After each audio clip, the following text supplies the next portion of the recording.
What's up everyone, I'm CallumOnToast, and in today's video I'm going to be showcasing some battles in the Open Great League with a Pokemon that I've been walking as my buddy for what feels like an absolute eternity, but I was featured as a wild spawn in a recent event, so I was able to get the final remaining XL candies to power this Pokemon all the way up to level 50, and that Pokemon is an XXL 98% IV Shadow Trapinch. Now believe it or not, this Pokemon has a higher attack stat than the likes of Shadow Cacturne and Shadow Mewtwo, but its moveset is, I have to say, a tad underwhelming. I'm going to be running it with a triple level 50 team with Alolan Sandshrew in the lead and Sandygast as the safe swap, both of which have received buffs this season. Now quickly, before we get into the question of the day, I want to give a quick shout out to Cornflake145 for their donation in my recent live stream. As always, it is much appreciated. Also, I plan on turning that alphabet live stream into a regular video for those of you that don't have time to watch a 2-hour plus live stream back. However, I'm going to try and get a win with every single letter of the alphabet.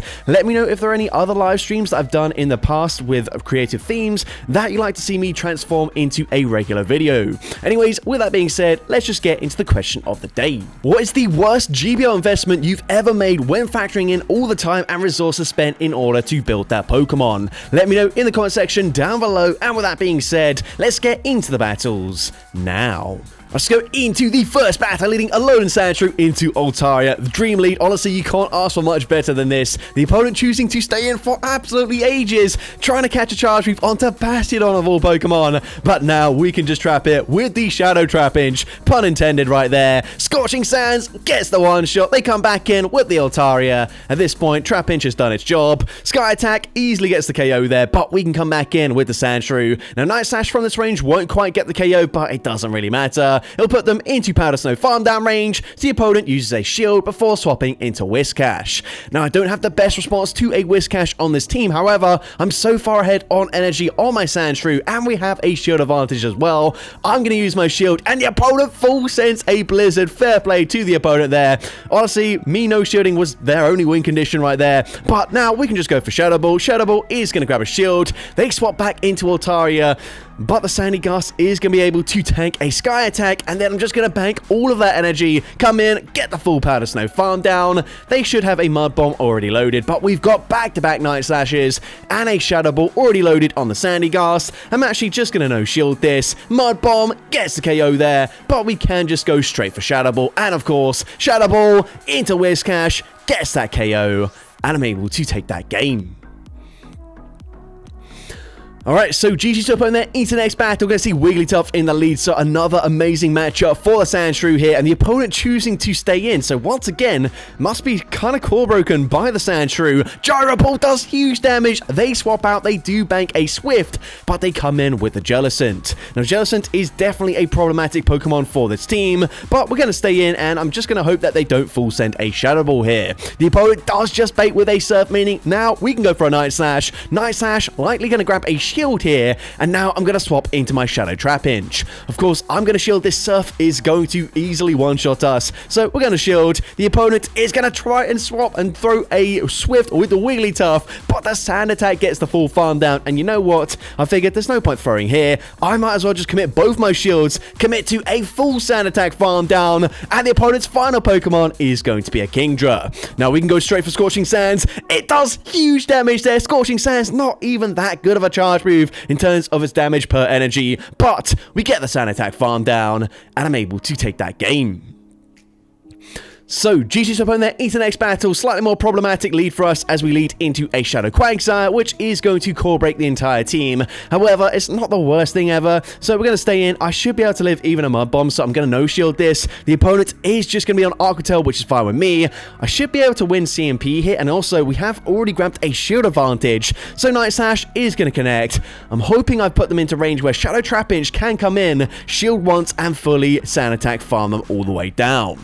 At this point, they're going to be fought away from the next Arquatel, but I don't think I can quite go for a full farm down here, so I am just going to fire off a Crunch. Just make sure we take out the Quagsire before using both shields. You can see even the Mud Shot damage gets us very low. They come in with a second ground type in the form of Kanto Marowak, but that Scorching Sands did huge damage, and their final Pokemon is going to be a Charge Bug, and if they don't have Crunch here, which isn't that likely, then I should be able to completely wall their moveset. Resist resisting the X-Scissor and double resisting Discharge. The opponent goes for X-Scissor, which means I can just no-shield once again. I actually don't need to throw any charge moves here. I can commit to a full sand attack farm down. I mean, maybe I should have thrown a charge move anyways, but either way, we get a simultaneous KO. We still had Shadow Trapinch in the back, and so I'm able to take that game. So, GG's opponent there into the next battle. Another great lead for the Sandshrew. The opponent's going to safe swap into Tinkaton, and I'm going to come in with my Sandygast. I'm going to no-shield the first charge move hit as the opponent is going to go for a play rough, meaning they can now just go straight for the Bulldoze. But we're going to go for a Scorching Sands. Scorching Sands hopefully gets the KO from this range. It does actually grab a shield. Now, at this point, the opponent can go for that Bulldoze, like I mentioned. Bulldoze does not drop my defense there. We're going to go for a Scorching Sands. I'm going to throw just before they reach their next charge move. And the opponent actually makes a really nice catch there, catching it resisted damage onto Ludicolo. Certainly not ideal for me, but we're going to come in with the Sandshrew. I'm going to no-shield this as they fire off a Weather Ball, and now I'm going to go for back-to-back Night Slashes. First one is going to deal decent damage there. A second Night Slash, we do overfarm ever so slightly. Honestly, I don't expect them to shield this, but they do end up shielding, but they swap back into Tinkaton. So at this point, we're just going to no-shield this. They go straight for Bulldoze, but we can come in, go for a full sand attack farm down. All shields are down on the opponent's end. They come back in with the Dragonair, and I'm going to look to throw a Scorching Sands on CMP. Scorching Sands barely does not get the KO. That is so painful, and as a result, I'm forced to use my final shield. Ludicolo gonna just barely outpace me to the next charge move as well. Honestly, so painful there from the Shadow Trapinch, but we do end up losing that game. I do wonder if I had 15 in attack, if this was a Hundo Shadow Trapinch. Maybe we get the KO there, maybe we reach a breakpoint, but either way, GG's to that opponent. Into the next battle, we're going to see a Clodsire in the lead. I'm going to swap out and catch an Earthquake onto my Sandygast because my entire team is going to do fairly well into the Clodsire here. However, obviously, I don't really want to tank an Earthquake onto my Sandshrew. However, Scorching Sands doesn't quite get the KO with my Sandygast, so I'm going to end up shielding anyway, so not really ideal for me. Then I'm going to come in with a Wigglytuff, and I'm going straight for another Scorching Sands. Of course, Shadow Ball is double resisted, so would not make any sense to throw a Shadow Ball there. We're now going to come in with the Sandshrew, and I do not need to shield. However, I am going to allow them to reach an Icy Wind, which is going to debuff me. And yeah, not really ideal for me. Honestly, I thought they'd just go for a Swift there. Icy Wind is double resisted. But anyways, we can commit to a very aggressive farm down. But the opponent's final Pokemon is going to be Annihilate. And this suddenly is looking quite tricky. We're going to go for a Gyro Ball, grab a shield here. Honestly, I need to grab another shield. And we actually do grab both shields from the opponent. Now, you can see these counters are already shredding through my HP. They can go for Rage Fist, boost up their attack stats. And now I have to settle for Crunch. I'll take too much damage if we go for Scorching Sands. But Crunch gets the KO. We also get the Sand Attack farm down, and we're able to get a simultaneous KO up against the Clodsire. We still had a couple of HP on the Sandshrew, and so I'm able to take that game.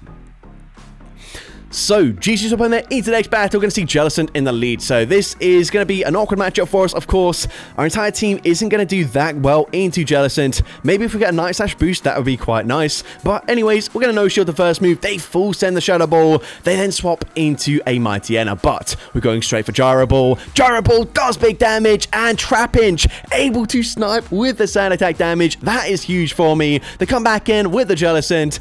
And I'm going straight for Crunch. I'm going to throw before they get to the next here. Crunch gets the KO, but they come in with a Shadow Talonflame, and we narrowly miss out on reaching another Crunch there. If we get to Crunch, we still got play, but unfortunately, they've still got both shields in play. There's no point shielding here. I realize in the two-shield scenario, they probably just Incinerate farm down the rest of the team, and so I'm just going to allow them to fully farm me down anyways, and unfortunately, we do lose that game. So, GG's opponent there, I will say, Talonflame was the hardest Pokemon for this team to deal with, as you might expect. We've got two Ground-type Pokemon with resisted Fast Pressure, and then we've got Alolan Sandshrew, which is going to take double super effective damage from the Incinerates. Obviously, other Fire types are okay because we can hit for super effective damage with the Ground typing, but yeah, Talonflame in particular was very difficult, and we did see a ton of them, unfortunately. I have cut out quite a few of them just because they were just instant losses for the most part, if we saw it in the lead, but either way, in this battle here, here, we are going to go for a Scorching Sands. They're going to shield. And you know what? I should still be able to live a Shadow Ball here. So I'm going to no-shield this. It is non-stab, but we do hang on. And now they swap into Annihilate. And that is huge for me because Shadow Ball is not respected. It's a Shadow Annihilate, meaning we get the one-shot. We can come in with Shadow Trapinch, and their final Pokemon is a Charger Bug. Now, unlike the Sandy Gust here, we're not going to resist the X's of damage. And honestly, it will do quite a lot of damage to Shadow Trapinch. So I'm actually going to shield the first one, and then I'm going to look to try and make a catch on the next X-Scissor, catching it onto my Sandshrew. The opponent does hold onto energy, but they don't overfarm enough, meaning Discharge gets the KO. We can just come in, go straight for the Scorching Sands, and Scorching Sands is going to be more than enough damage to take out the Charger Bug, and I'm able to take that game. So, GG's opponent there into the next battle. We're going to see Goodra in the lead. So, a good matchup for us, of course. Powder Snows hitting for super effective damage. They can actually just barely outpace me to that Aquatail, and they will throw straight away. The opponent is now going to look to try and make a catch. They do make the catch, catching onto Furret, but we kind of need the chip damage anyways because we don't have a direct answer to Furret regardless. So, at this point, just going to go for another Gyro Ball. The opponent just fully sacrificing the Furret there, maybe not expecting us to go for a second Gyro Ball.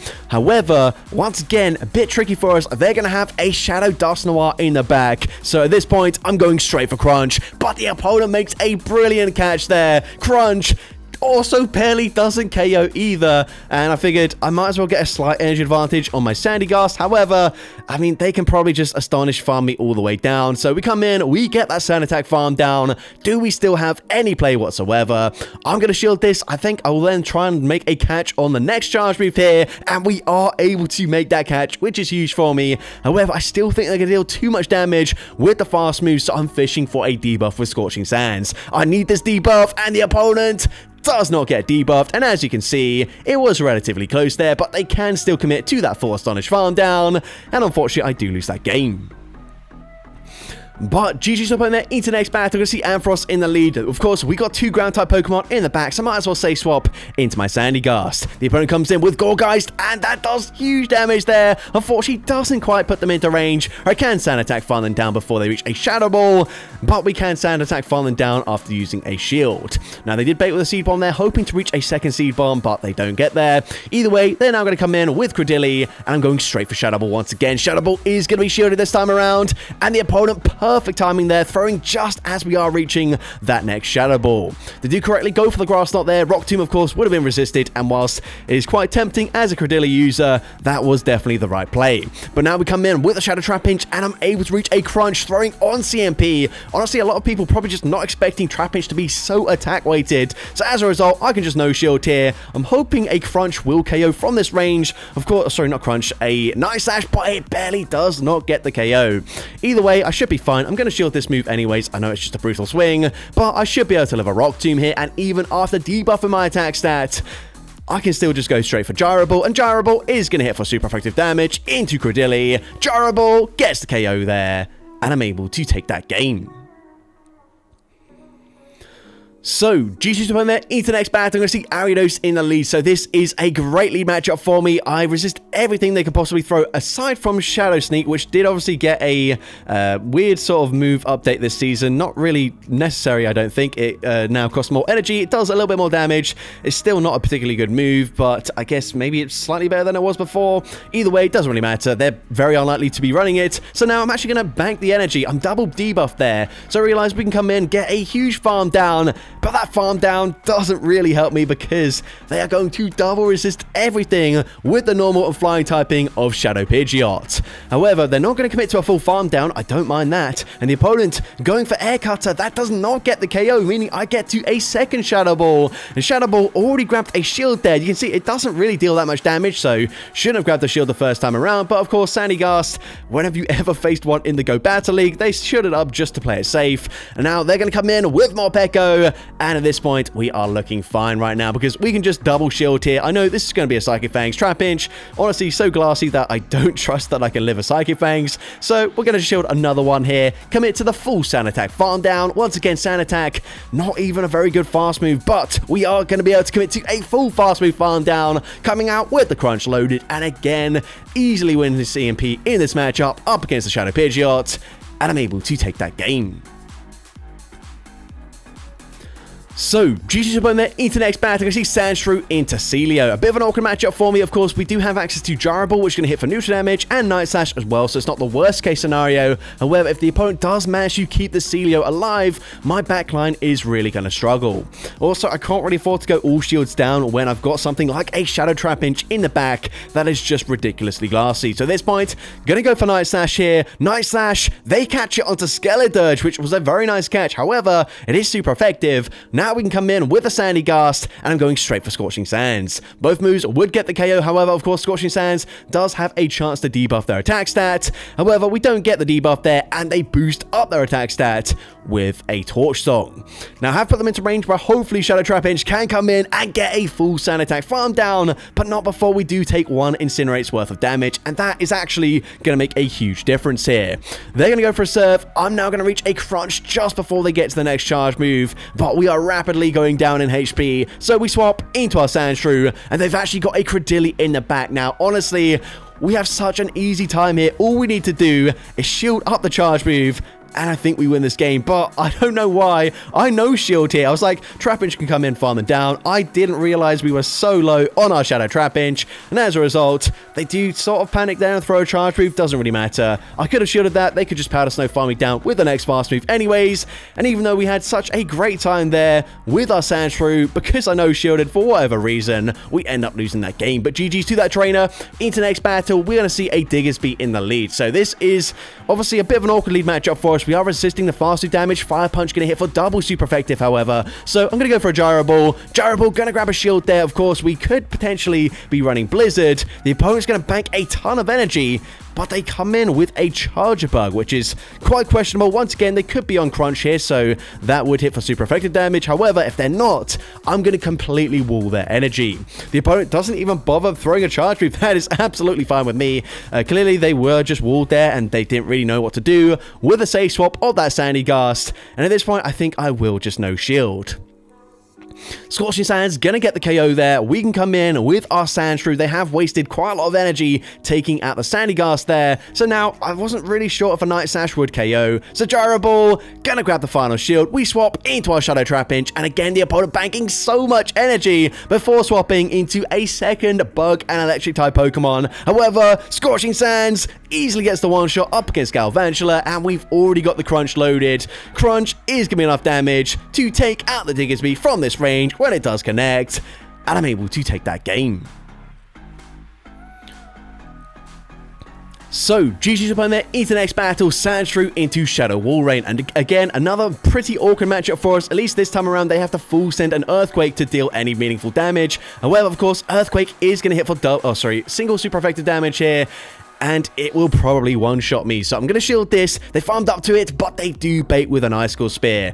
At this point, we have put them into range where just a Night Slash will KO, and then I'm hoping I can then swap out after one more fast move and catch an Earthquake onto my Sandy Gast. However, the opponent double baits. That did huge damage. They come in, they get a Mud Slaps farm down with that Marowak, and honestly, we are not in a great position. Of course, I'm going to have to shield this. Bone Club would pretty much KO from this range if it doesn't actually just get the one shot anyways. We can now come in. We're going to go for a Night Slash here. Night Slash going to be shielded, and now I can force a CMP tie, which the opponent does end up throwing straight away. So Night Slash unfortunately gets an unnecessary boost there. That's just brilliant for me. Bone Club gonna get the KO. We can come in. I need to commit to a full farm down here, but I'm not gonna get the full farm down. The opponent reaching another Bone Club. Of course, Bone Club easily takes out the very glassy Shadow Trapinch, and unfortunately I do lose that game.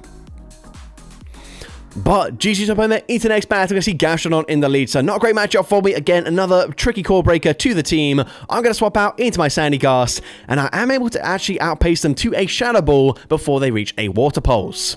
Now, the great thing about this matchup is that they are forced to full send a Water Pulse. Body Slam is double resisted, so the opponent full sends there, meaning I can now outpace to the next charge move as well. And once again, going to go for Scorching Sands there, fishing for a debuff. I don't think I got any Scorching Sands debuffs here, or at least none of them that made any difference to the battles. At this point, we're going to come in with the Shadow Trapinch, go for that very aggressive farm down. We take quite a lot of damage there. I bank a crunch, however, and the opponent staying in. Of course, they're going to go for a flamethrower, at least farm up to the potential flamethrower, grab my final shield, but their final Pokemon is going to be a Licky, and now we're so far ahead on energy. This is going to be a great time for me. You can see Gyro Ball does just under half their HP. The opponent full sends the Shadow Ball there, but that's absolutely fine with me. I'm going to look to overfarm as much as possible, firing off another Gyro Ball. Gyro Ball not respected. They come back in with Altaria, and all I need to do here is throw a Gyro Ball. This should grab the final shield from the opponent, but we banked the crunch before we swapped out, and of course, crunch into Altaria from such low HP, able to get the KO there, and I'm able to take that game.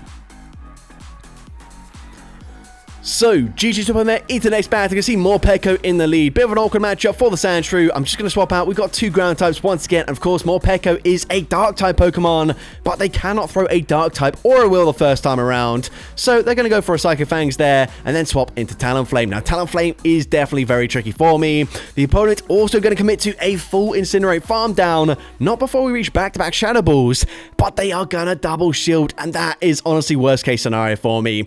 Now, I do end up swapping out there. I don't know if this necessarily helps me all that much, because the opponent now can just fire back-to-back charge moves, and if they really want to, they can swap out, but these Incinerates are going to do big damage. The opponent comes back in with Morpeko, and again, they have to go for Psychic Fangs, but you're going to see Psychic Fangs does so much damage there. Surely Trapinch can still get the full farm down, but no, they Thundershock farm down a Shadow Trapinch.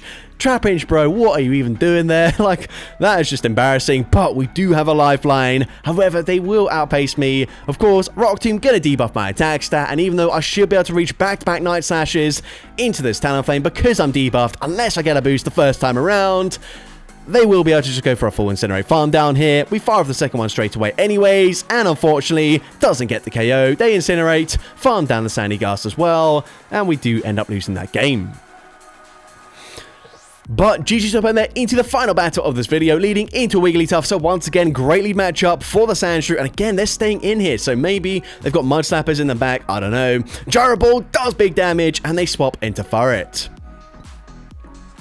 Now, we're just going to stay in. Once again, we do not have a direct response to Furret, so we go for Gyro Ball. Gyro Ball is going to be shielded, and now I'm just going to hope that they're not on Brick Break. The opponent goes for Trailblaze there, which is resisted, and we're just barely able to reach a second Gyro Ball. Gyro Ball not going to be shielded. It does big damage. It puts them into range where Trapinch can shield once, and then go for a full Sand Attack farm down. Now, I believe Wigglytuff does have a Swift already loaded. I'm going to swap out straight away just in case they tried to come in with the Wigglytuff. The opponent swaps into Wigglytuff, but they had to commit to an Icy Wind there, which they don't end up getting to. And as a result, we've already seen this. A Sandygast can just barely tank a Sky Attack from this range, so will be no shielding. Sky Attack doesn't quite get the KO there. We can now full send another Shadow Ball. Shadow Ball should be grabbing the final shield. We can come back in with the Shadow Trapinch, and of course, we're able to outpace to that Crunch. Crunch takes out the Altaria, and I'm able to take that game. So that's going to be it for today's video. If you did enjoy it, please make sure you leave a like, leave a comment letting me know, and as well, don't forget to respond to the question of the day if you haven't done so already. And if you want to see more content like this in the future, make sure you hit that subscribe button and turn on post notifications. That way you'll be notified whenever I upload a new video. Now, if you want to take your support to the next level, you can become a channel member with perks including early access to new videos, shoutouts at the end of each video, custom loyalty badges, and custom emojis to use in the comments of every video. I want to say a massive thank you to everyone that has become a channel member already. Your support is greatly appreciated. And with that being said, thank you so much for watching today's video, and I hope you have a great rest of your day.